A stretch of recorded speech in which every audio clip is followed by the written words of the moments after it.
Ele é a imagem do Deus invisível, o primogênito sobre toda a criação. Porquanto nele foram criadas todas as coisas nos céus e na terra, as visíveis e as invisíveis, sejam tronos ou dominações, sejam governos ou poderes, tudo foi criado por ele e para ele. Ele existe antes de tudo o que há, e nele todas as coisas subsistem. Colossenses 1:15 ao 17. Sim, eu desconfio que a terra tenha sido criada simultânea aos céus. Como claro está, que os céus foram criados por Deus antes de gerar Jesus de forma visível. E o texto de Gênesis 1:1. No princípio criou Deus os céus e a terra, vincula estas duas obras criadas por Deus como obras primeiras. Somente após estes dois feitos, Deus gerou seu Filho, Jesus externo a Deus. No Evangelho de João, capítulo 3, versículo 16, diz: Porque Deus tanto amou o mundo que deu o seu Filho unigênito, para que todo o que nele crer não pereça, mas tenha a vida eterna. A palavra mundo utilizada do grego é cosmos, e não se refere ao mundo enquanto planetas, estrelas, astros, mas tão somente refere-se ao mundo enquanto criaturas, seres humanos, criaturas pelas quais o seu Filho Jesus pudesse morrer para que as salvasse, uma vez que elas o aceitassem conhecer como a luz que os tiraria de suas trevas. Não é de estranhar que na crucificação de Jesus de meio-dia às 3 da tarde, houve trevas sobre a terra, por uma única razão. A verdadeira luz do mundo, que veio ao mundo, estava se apagando no mundo. A luz morreria. Na primeira carta de João, em 1:5, Jesus mesmo disse: Deus é luz. Se em nossa análise primeira entendermos que essencialmente Deus é luz, logo não daria para contestar porque ele não a criou quando disse: haja luz, Gênesis 1:3. O haver luz para aquele instante não era de criação da luz, mas de extensão de sua própria luz. No haja luz, ele emite para fora de si uma luz exponencialmente contida, que ainda não havia sido refletida até que ele dissesse: haja luz. Como surgiu a expressão assim que nascesse um filho, que a este sua mãe lhe deu a luz? A compreensão mais óbvia é, quando este nasce, lhe é concedido a luz. Todavia o filho já existia dentro da mãe. Me intriga esta relação entre o nascer do filho e a entrega dele à luz. Acerca do filho, Jesus, Deus disse: Tu és meu filho, eu hoje te gerei. Salmos 2:7. Costumamos dizer que a luz é gerada por uma fonte de energia que a propaga. Assim sendo, pode-se propor que Deus tenha dito: Tu és meu filho, seja luz. Esta luz refletiu para tão distante de sua fonte geradora e em velocidade tamanha e com o objetivo certo de inaugurar ou de dar à luz o primeiro dia da criação numa sequência de 7 dias. Quando em Gênesis 1:3 Deus diz: haja luz, ele usa o termo hebraico ir, que tanto pode significar ser, haver, torne-se. Logo, respeitando esses significados, poderíamos seguramente afirmar que disse Deus: seja luz, haja luz, torne-se luz. Assim, seja luz e foi luz. Haja luz e houve luz. Torne-se luz e tornou-se luz. Atente para um dos mais reveladores e extraordinários textos bíblicos acerca deste episódio fascinante, acerca do momento em que Deus disse: haja luz. No princípio era a palavra, e a palavra estava junto a Deus, e Deus era a palavra. Esta palavra estava no princípio junto a Deus. Todas as coisas por meio da palavra foram feitas, e sem a palavra nenhuma só coisa foi feita. O que foi feito na palavra vida era, e a vida era a luz das pessoas, e a luz na escuridão brilha, e a escuridão não venceu a luz. Houve um homem enviado da parte de Deus, por nome João. João veio para testemunho, para que testemunhasse a respeito da luz, para que todos crescem na luz por meio de João. João não era a luz, mas para que testemunhasse a respeito da luz. A luz era a luz verdadeira, a qual ilumina todo ser humano que vinha ao mundo. A luz estava no mundo, e o mundo por meio da luz foi feito, e o mundo a luz não conheceu. Para as próprias veio a luz, e os próprios a luz não receberam. Todos que receberam a luz deu a eles poder de se tornarem filhos de Deus, aos que creem no nome da luz, aos que nem de sangues, nem de vontade de carne, nem de vontade de homem, mas de Deus foram gerados. Evangelho de João, capítulo 1. Assim como o verbo, palavra, se fez carne, também do mesmo modo a palavra se fez luz.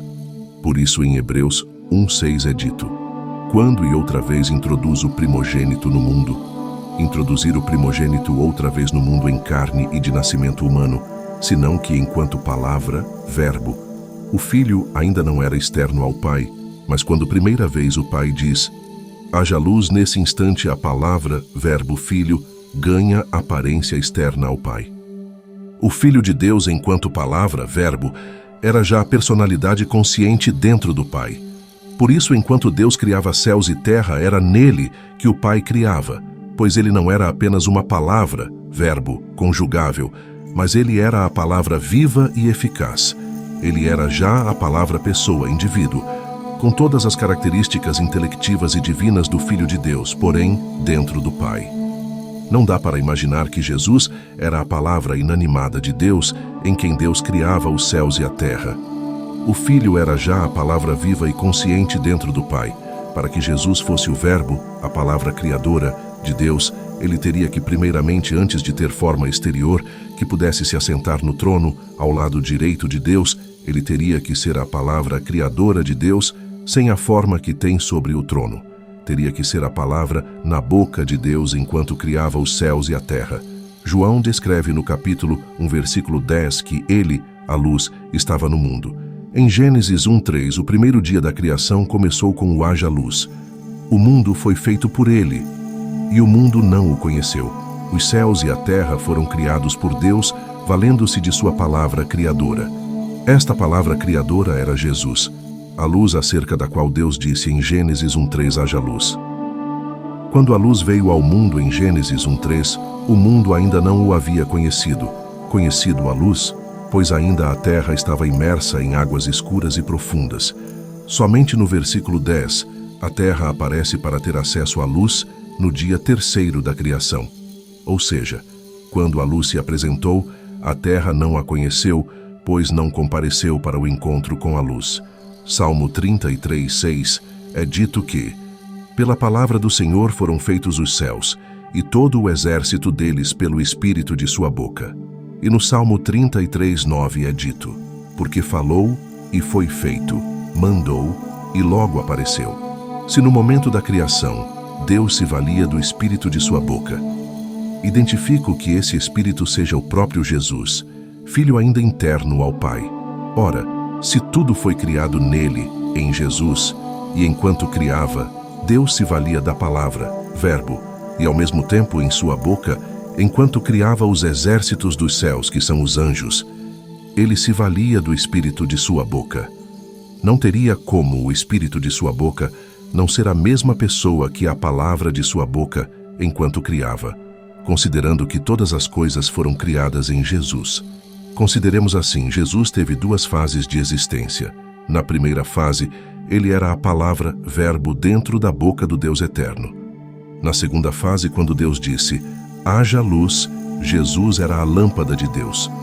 Ora, se sabemos que o Filho de Deus, inicialmente dentro da boca de Deus, era o Verbo, a palavra criadora de Deus, e que esta mesma palavra criadora de Deus também era o Espírito da boca de Deus, que Deus utilizava para criar.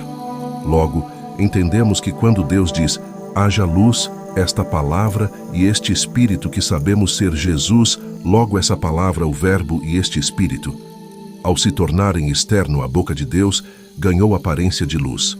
Por isso, quando disse Deus: haja luz, Jesus muda de interno para externo a Deus, de palavra e Espírito, invisível para Filho, visível de Deus pela aparência de luz. Portanto, se conclui que a aparência externa primeira do Espírito é luz. Por isso Deus é Espírito e Deus é luz. E também por isto, Jesus é a palavra, verbo, Espírito e luz. O texto expõe a profunda relação entre Deus Jesus Cristo e a criação do universo. A ênfase está na identificação de Jesus como a palavra, o Verbo de Deus, que foi a fonte criadora de todas as coisas. A abordagem destaca a dualidade de Jesus, inicialmente como a palavra dentro da boca de Deus, e posteriormente como a luz que se tornou visível no momento em que Deus disse: haja luz. A compreensão da luz como uma extensão da própria essência de Deus é explorada, argumentando que quando Deus proferiu as palavras haja luz, ele emitiu uma luz exponencialmente contida que ainda não havia sido refletida até aquele momento. Isso é comparado à ideia de dar à luz, onde o filho já existe dentro da mãe, mas é concedido à luz no momento do nascimento. O texto também destaca a importância teológica de Jesus como o Filho unigênito de Deus enviado para salvar o mundo. A referência ao Evangelho de João, capítulo 3, versículo 16. Destaca o amor de Deus ao enviar seu Filho para proporcionar vida eterna àqueles que creem nele. João recebeu a revelação teológica corretamente. Observe suas palavras acerca daquele que é a luz. Todos que receberam a luz deu a eles poder de se tornarem filhos de Deus, aos que creem no nome da luz. Agora, todos sabem quem é a luz e qual é o seu nome. O nome da luz é Jesus. Foi dito: para ser um bom observador, é preciso ser um bom teórico. Eu diria que para levantar boas teorias, é preciso observar as entrelinhas das Sagradas Escrituras.